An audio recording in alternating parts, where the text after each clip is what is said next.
ચોમાસા માટે હજુ પણ રાહ જોવી પડશે. એલ નીનોની અસર જવાબદાર વેસ્ટર્ન ડિસ્ટર્બન્સ અને સાયક્લોનિક સર્ક્યુલેશનને કારણે દક્ષિણ ગુજરાતના કેટલાક વિસ્તારમાં 7 દિવસ રહેશે વરસાદ.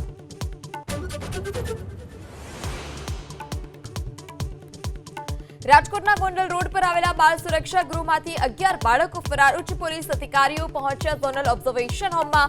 એક બાળક પરત ફરતા પૂછપરછ શરૂ.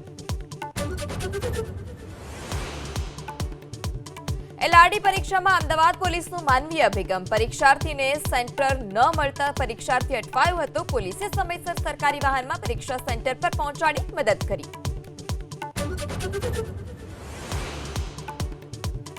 પીએમ મોદીની આજે ફ્રાન્સના રાષ્ટ્રપતિ મેક્રોન સાથે મુલાકાત. ભારત ઇનોવેટ્સ 2026નું ઉદઘાટન કરશે.